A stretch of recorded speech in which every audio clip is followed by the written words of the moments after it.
मेरे YouTube page एस्ट्रोनॉइज पर आपका स्वागत है। नमस्कार, मैं हूं नरेश कुमार। सबसे पहले उन दर्शकों का धन्यवाद जिन्होंने पेज को सब्सक्राइब किया है, पेज के वीडियोस को शेयर कर रहे हैं, लाइक कर रहे हैं और कमेंट बॉक्स में हमें अपनी राय भी लगातार दे रहे हैं।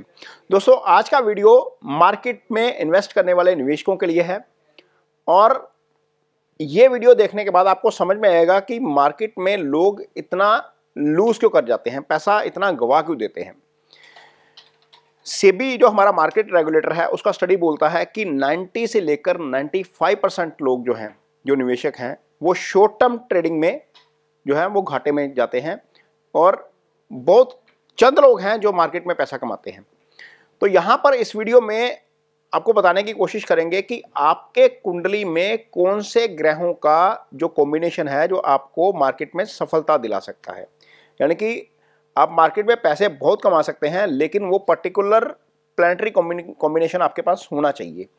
यदि आप किसी अच्छे विशेषज्ञ की सलाह लेंगे या किसी अच्छे एस्ट्रोलॉजर की सलाह लेंगे तो वो आपको कुंडली देखते ही बता देगा कि आपको मार्केट में इन्वेस्ट करना चाहिए या नहीं करना चाहिए। ये चीज़ें कुंडली देखते ही पता लग जाती हैं। एक अच्छा एस्ट्रोलॉजर तो आपको बता सकता है।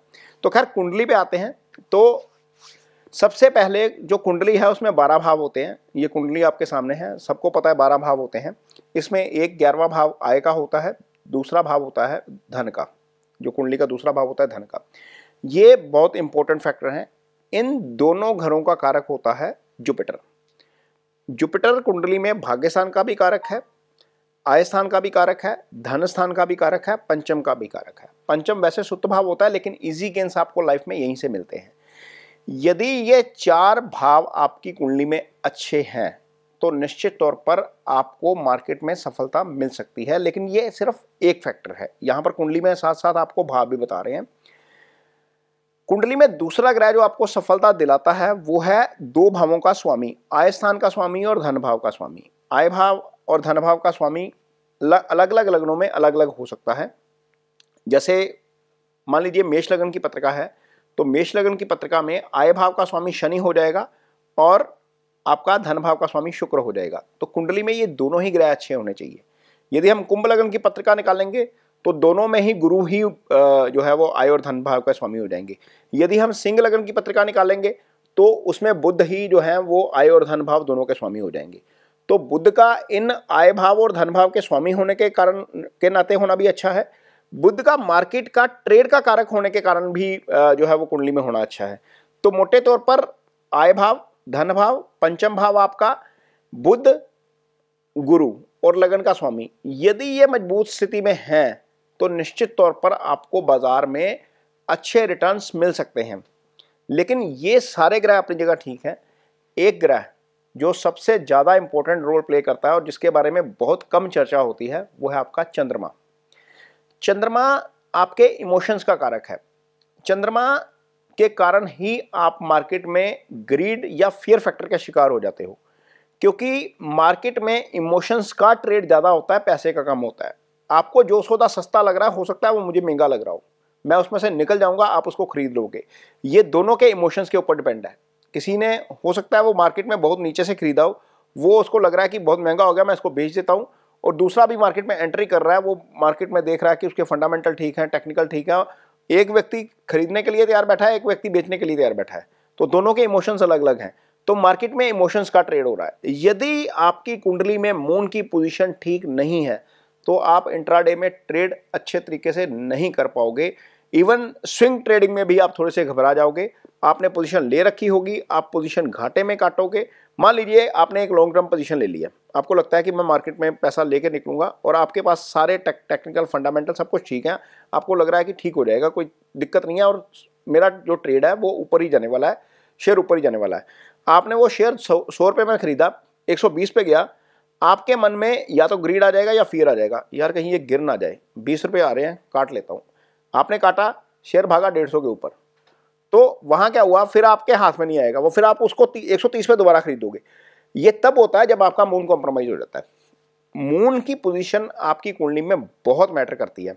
अब 90 से 95% निवेशक क्यों बाहर जा रहे हैं, क्यों पैसे नहीं कमा पा रहे? क्योंकि यहां पर एक और एस्ट्रोलॉजिकल रीजन आपको देने की कोशिश करता हूं कि मून ज्यादा लोगों का खराब क्यों होता है।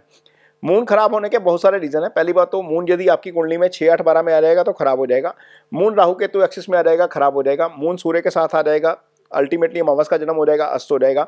मून शनि के साथ आ जाएगा तो खराब हो जाएगा, मून मंगल के साथ आएगा तो भी खराब हो जाएगा। पाप प्रभाव तो आ ही जाएगा। कुछ कुंडलियों में मून मंगल के साथ आकर लक्ष्मी योग की फॉर्मेशन कर देगा, लेकिन यदि वही मून मंगल के साथ 6, 8, 12 में होगा तो वो खराब हो जाएगा। ये तो एक अलग चीज होगी, ये नंगी आंख से पता लग जाएगा आपको। लेकिन मून जो है कुंडलियों में, किसी भी कुंडली में मून खराब होने की पोजीशन क्या है? जो हमारा मंथ है वो मून से ड्रिवन होता है ना। हम मून देखते हैं, मून की राशि कितनी है। जैसे ये जब वीडियो शूट किया जा रहा है तो प्रतिपदा तिथि है, तो प्रतिपदा तिथि से शुरू होकर हम जो है वो अमावस तक जाते हैं या पूर्णिमा तक जाते हैं। ये वीडियो वैसे हमने शुक्ल पक्ष में शुरू किया है, ये प्रतिपदा तिथि चल रही है क्योंकि शनिवार के दिन शनि अमावस थी, इसी 29 मार्च को। तो जब ये वीडियो शूट हो रहा है तो अब हम शुक्ल पक्ष की तरफ जा रहे हैं। शुक्ल पक्ष में जैसे ही चंद्रमा 6 या 7 तिथि को क्रॉस कर लेगा वो मजबूत होना शुरू हो जाएगा। 7 तिथि को ही क्रॉस करके मान के चलिए, जैसे ही वो बड़ा होना शुरू होगा वो मजबूती की तरफ जाएगा। अब पूर्णिमा आ गई, पूर्णिमा का मून फुल मून हो गया। फुल मून भी इमोशंस का कारक होता है। लगन में चंद्रमा आ जाए तो हम ज्यादा इमोशनल हो जाते हैं। और पूर्णिमा के बाद जैसे शुक्ल पक्ष की 7वीं 8वीं तिथि के बाद मून मजबूत हो जाता है, वैसे ही पूर्णिमा के बाद जो 6ठी या 7वीं तिथि है उसके बाद मून कमजोर होना शुरू हो जाता है, क्योंकि मून घटना शुरू हो जाएगा ना। जैसे ही मून घटना शुरू हो जाएगा वो कमजोर हो जाएगा। तो मोटे तौर पर यदि हम मून की मजबूती देखें तो 30 में से लगभग 10 दिन ही मून मजबूत रहता है, 20 दिन मजबूत नहीं रहता। इसका मतलब जितने भी लोग पैदा हो रहे हैं एक महीने में, लगभग 65% लोगों की कुंडली में मून इस तरीके से ही कमजोर हो जाएगा अपनी मूवमेंट के हिसाब से। और यदि इस बीच मून आपका कमजोर नहीं है, आपने मान लीजिए पूर्णिमा के इर्द गिर्द जन्म लिया है, पूर्णिमा के 5 दिन पहले या 5 दिन बाद जन्म लिया है, तो मून आपका मजबूत है। लेकिन यदि वो मून आपका पाप प्रभाव में आ जाएगा, 6, 8, 12 में चला जाएगा, राहु केतु एक्सेस में चला जाएगा, तो वो मून भी खराब हो जाएगा। तो कुल मिलाकर 80-90% लोगों का मून ऐसे ही खराब हो जाता है। ये लोग इमोशंस के साथ जो है वो बैलेंस नहीं कर पाते, इसी कारण ही मार्केट में ट्रेड में लॉस होता है, घाटे में सौदा काटते हैं, ग्रीड और फेयर फैक्टर का शिकार होते हैं। तो कुंडली में मून की पोजीशन सबसे इंपॉर्टेंट है। गुरु तो रोल प्ले करेंगे, धन भाव का स्वामी अपना रोल प्ले करेगा, आय भाव का स्वामी अपना रोल प्ले करेगा, 12वां भाव स्पेकुलेशन का भाव होता है, उसका स्वामी या वो भाव अपना रोल प्ले करेगा। लेकिन मून सबसे इंपॉर्टेंट है। यदि मून कुंडली में अच्छा नहीं है तो इंट्राडे ट्रेड में मत जाइए, आप फंस जाएंगे। आप हर बार सौदा काटेंगे, गलत जगह पर काटेंगे। एक दो बार हो सकता है आपको तुक्के के साथ प्रॉफिट मिल जाए, लेकिन आप लॉन्ग टर्म में नहीं कमा पाएंगे। इंट्राडे आपके लिए नहीं है यदि आपका मून खराब है। इसके बाद आता है कि क्या आपको जो है वो ट्रेड में फायदा हो सकता है, किस दिन ट्रेड में फायदा हो सकता है, वो भी आपका मून ही तय करता है। मान लीजिए आपकी राशि मेष है, मेष राशि के जातकों के लिए ये एक एग्जांपल के तौर पर मैं आपको बता रहा हूं। यदि तीसरे भाव का मून हो जाएगा, मिथुन राशि का मून हो जाएगा, जिस दिन मिथुन राशि में मून होगा उस दिन हो सकता है कि वो प्रॉफिट आपको अच्छा दिला जाए। एक तो मून का गोचर तीसरे भाव का अच्छा होता है, मून यहाँ से 9th हाउस को जो है वो एस्पेक्ट करता है, वो भाग्य का स्थान होता है। तो ये 54 आवर जब तक मिथुन राशि में है, वो 54 आवर आपके लिए अच्छे हो सकते हैं। यदि मेष राशि के जातकों के लिए मून 6ठे भाव में है तो भी वो गोचर में शुभ होता है। सप्तम का मून गोचर में शुभ होता है, दशम का मून गोचर में शुभ होता है, चंद्रमा के ऊपर से आपकी अपनी राशि के ऊपर से मून शुभ होता है, 11वें भाव का मून जो है वो शुभ होता है। इसका मतलब मेष राशि के जातकों के लिए मेष का मून, मिथुन का मून, कन्या का मून, तुला का मून, मकर का मून और कुंभ का मून, ये 6 जगह पर गोचर में मून अच्छा हो जाएगा। ये एक फैक्टर है, ये ट्रांजिट का फैक्टर है। आपकी कुंडली में क्या स्थिति है मून की, वहां से मून की पोजीशन क्या होगी, आपका मून कौन से नक्षत्र में है। और नक्षत्र यदि हम जब हम देखते हैं तो तारा चक्र देखते हैं, तारा चक्र हर कुंडली में होता है। तो तारा चक्र से देखेंगे कि आपका फेवरेट नक्षत्र कौन सा है, क्या मून आज उस नक्षत्र में है। फिर हम देखेंगे समुदायिक अष्टक वर्ग, ये तीसरा चार्ट है जो मून को ही एनालाइज करता है। समुदायिक अष्टक वर्ग में मान लीजिए मेष राशि से आपका मून का गोचर ठीक है, लेकिन समुदायिक अष्टक वर्ग में आपकी मेष राशि की पॉइंटिंग 0 आ गई या 1 आ गई तो वो मून आपके लिए कमजोर हो जाएगा। तो जब एक एस्ट्रोलॉजर इसको एनालाइज करने बैठता है तो आपको बुरे तरीके से बता सकता है आपको कि आपके इस महीने के ट्रेड के दिन कौन कौन से हैं। यदि आप उस कैलकुलेशन के जरिए चलते हैं या उस कैलकुलेशन को फॉलो करते हैं तो बहुत ज़्यादा संभावना बढ़ जाती है कि आप नुकसान से बच जाएं। हो सकता है आपको यदि 20 दिन ट्रेड हो रहा है महीने में या 19 दिन ट्रेड हो रहा है, आपको 9 दिन बाहर ही बैठना पड़े, आप ट्रेड ना ही करें। वो नुकसान से अच्छा है कि आप ट्रेड ना करें।